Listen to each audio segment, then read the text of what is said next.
Buccaneers and the Eagles. The Eagles win this game 31-25. I don't want to say hang on. Hang on's a little insulting for how they played in the first half because they established that lead well. So I don't want to take anything away from the Eagles. But I thought this was a really good game. This is two of the best teams in the NFL, and I thought it played out that way down in Tampa. Top 5 graded players that we had for the Philadelphia Eagles in this one at the top of the list. Newcomer, edge rushers, Zadarius Smith with a 90.7. Cornerback Quinyon Mitchell, a 79.9. Defensive tackle Moro Ojomo with an 86.6. Offensive tackle Jordan Mailata, an 84.2. Cornerback Cooper DeJean with an 80.0. And then Jalen Hurts in this one, a 51.3. On Tampa's side of things, their rookie cornerback Jacob Parrish at the top of the list with an 89.7. Safety Tyke Smith, an 85.8. Defensive tackle Vita Vea, a 76.7. Cornerback Zion McCollum, a 76.6. And then running back Bucky Irving, a 69.6. Baker Mayfield in this game, a 60.4. Stat that told the story, Dalton.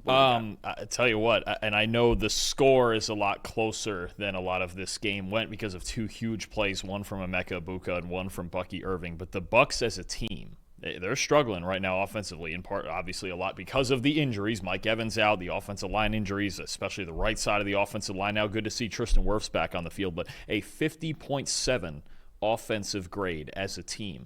That is the Bucs' lowest offensive grade since week 1 of 2015. Jameis Winston's first start in the NFL when they got through the pick six the Titans? Yeah, when they got blown out by Marcus Mariota and the Titans. And ironically, Mariota this week, highest graded quarterback in the NFL so far. So it was their worst offensive grade in over 10 years since Jameis Winston's I would not have thought this. I mean, I know they struggled in this game, but I didn't watch this game and think like, wow, this is the worst offensive performance they've had in 10 years. Well, here's some things. Okay, 2 more turnover-worthy plays from Baker Mayfield. And actually, the final interception to Jahad Campbell, we didn't have that because that ball was tipped, although I'll be honest with you, even if it wasn't, Campbell might have picked that ball off anyway. Mm-hmm. So that ball was tipped, but there was 2 other turnover-worthy plays. Baker's got 9 now on the season, second most in the NFL. The Bucky Irving fumble is obviously playing. Was the fair. Wrist down? Was it not? Right. It also eventually turned into an Eagles touchdown because it stood. That was a weird one. Outside of the 2 big touchdowns from Irving and Egbuka, only 4.2 yards per play. They really did struggle outside of 2 really basically blown coverages by the Eagles. They struggled to manufacture offense in this game. Outside, because I think those are the only 2 touchdowns the Bucs scored in this game, right? So, I mean, you have that part where it was just hard for them to manufacture offense. And then, look, it just got to be said, now injuries are a big part of it.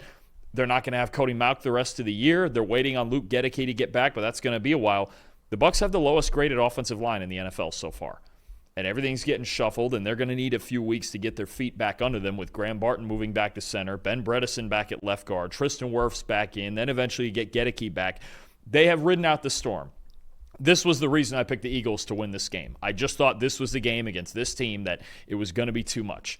And with Mike Evans out, Chris Godwin in his first game back didn't look completely 100% right yet, right? No, I mean, Egbuka and Irving were trying to carry this team to whatever points they could, and they let them as far as they could go. But this team, look, the Bucs have already, early season, when you look at the first month of the season, they've done the job. They went 3-1. They've battled through the injuries. They're getting guys back slowly. They've gotten Godwin and Wirfs back now. I just think this was a game where, look, the Eagles, first of all, are just going to find magic voodoo ways to win right now because they won this game without completing a pass in the second half. Yeah, and 0 for 8. And even if you're going to beat them, same thing as an entire team. You got to be 90 to 95% healthy and really executing at a very high level. The Bucs just aren't there yet. If they play if these 2 teams played even in the playoffs or in week 16 or 17, and the Bucs were healthy, you're going to get a darn good football game all the way through, but it's just too much for the Bucs to deal with, right? It's too much adversity right now. They've got to, especially the offensive line,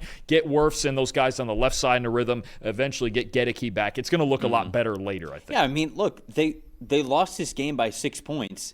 The fact that they battled back at all is big time. I mean, that's just, again, Baker Mayfield's never going to die. I mean, right. It's just, that's what's going to happen here. They lost this game by 6 points. They had a blocked punt at the beginning of the game that went for an Eagles touchdown. Right. You're not gonna beat the Eagles if you spot them 7 points. Like that's just, I mean, who's gonna beat Philly if you say, hey, this game starts off 7-0, because that's essentially what happened. I mean, they spotted them 21. It was 24-3. No, I know, So, but like what you're talking about, how the game played further was sort of just the momentum of the game, right? In the first half, hats off to Jalen Hurts and just how the Eagles coaching staff was ready for the Buccaneers and what they wanted to do. Jalen Hurts it was a tale of two halves for him. 85.3 passing grade for him in the first and second quarters. He was 15 for 16, had 130 passing yards, a big-time throw, and no turnover-worthy plays. You go to the second half, you mentioned it. They didn't complete a pass. Jalen Hurts was 0 for 8, 33.7. Whatever the Buccaneers were doing and what Todd Bowles did completely adjusted and had the Eagles fooled. They had a turnover-worthy play and no big-time throws there in the second half, and that was sort of the chess match of the game. So the game had the regular ebbs and flows, and yeah, obviously the Bucs got a couple of big plays, but that is football as well. It was the special teams part, which to me is the stat that told the story. That's why I'm sort of talking about it like this. Over the last 3 weeks, the Bucs have now had a blocked punt against the Texans, a field goal blocked and returned for a touchdown against the Jets, and a punt blocked for a touchdown that got returned against the Eagles. Cannot happen. Can't happen. Across the league, I don't think we've ever seen more. I mean, we're having a lot of special teams blunders, but these are 3 backbreakers in a row from the Buccaneers. Normally we talk, winning the turnover battle. We talk about turnovers. All that is obviously very important. If you give up a catastrophic special teams play, a lot of times that's even more.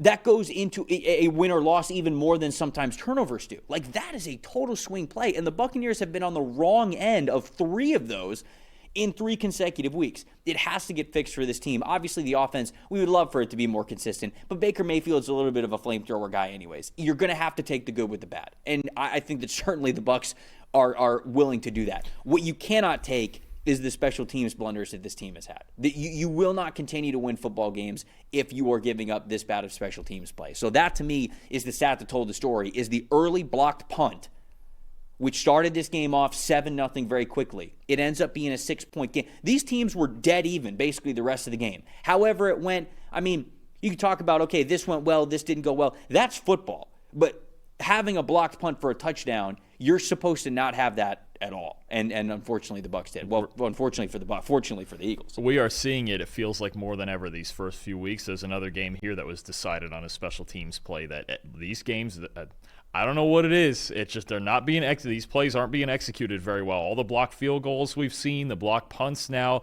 We've had a couple returns, even punt returns the last couple weeks. I mean, it's getting fun on special teams, and all the spotlight is on the kick returns and all the rules and more returns, high return rates that go with that. But it's every phase of special teams right now that's making a difference in these games.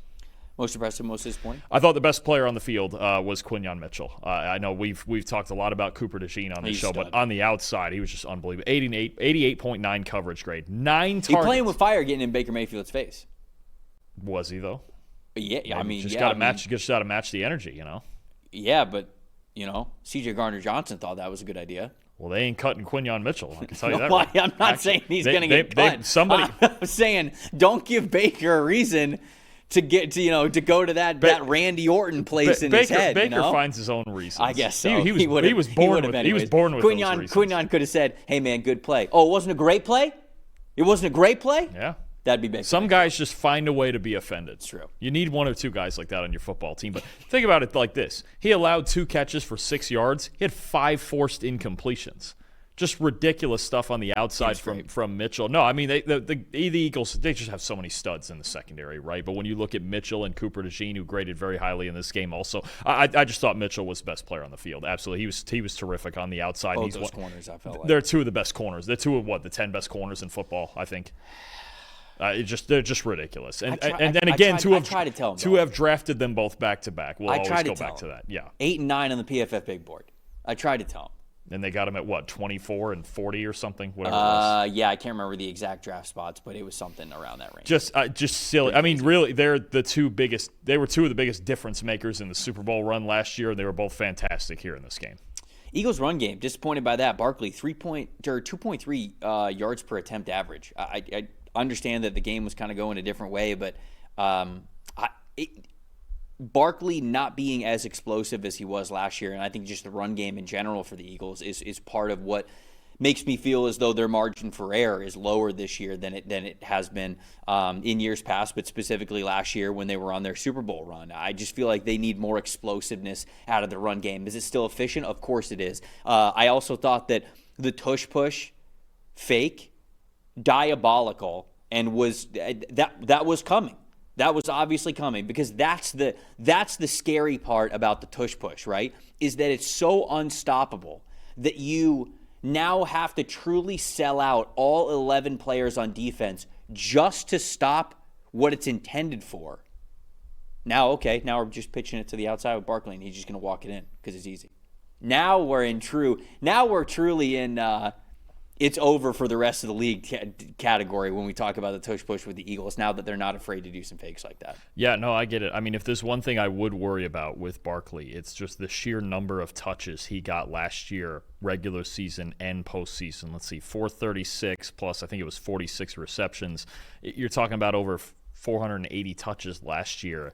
And he's second in the league in carries right now, and he's sitting just over 3 yards a carry through 4 games. I would be a little worried about that, just because there's been a history of backs that get 400-plus touches in the past that come out the next year, and they're not quite the same, especially now this team coming off a Super Bowl run that was just in February. You do wonder a little bit if the explosiveness is there for Saquon the same way it was last year. Are we worried about A.J. Brown? No, I'm worried about just the Eagles. But the Eagles were like this last year too. The Eagles' passing game in general, they don't consistently execute. They didn't last year. Right. Before the NFC title game, right, Jalen Hurts was 30th in the NFL in passing grade last year. Mm-hmm. And then he had 2 great games. And then he had 2 great games, and everyone forgot about it because right. the Commanders can't play defense and the Chiefs were overmatched. Great. Yeah. This was Jalen Hurts in last year's regular season. I'm not worried about AJ. I mean, if you're worried about cryptic tweets and all that nonsense, I don't usually get into that. But that's really what I'm talking about. Is are we worried about his lack of production? Because he got 9 targets in this game, caught 2 of them for 7 yards. But it's also the passing game. This was like this under Kellen Moore. It's the least creative passing game in football. I'm not worried about A.J. Brown as a talent at all. I think he's one of the most talented wide receivers in the game. I just don't feel like they're, I don't know, like giving him the jump ball chances that he wants. And like I wonder if that becomes an issue for this team moving forward. They're 4-0, so how much of an issue can it be? But if they start going a little bit of a slide here, and there's going to come a point if they can't find the run game, like you mentioned, that they're going to have to open it up some. And right. AJ and Devontae Smith are 2 of their best players, and they're gonna have to figure. They've been waiting for the moments where they have to do that, like last week against the Rams. In this game, they didn't have to. Now, do you want to go an entire half without completing a pass? No. But I think the bigger concern is, and it's not any different than I had last year, I think the biggest weakness on this team, if there is any, is just their lack of consistency and execution in the passing game as a whole. That's Jalen, that's AJ, that's the scheme. It's a little bit of everything. Anything else before we move on to the next game? All good. Good. All right.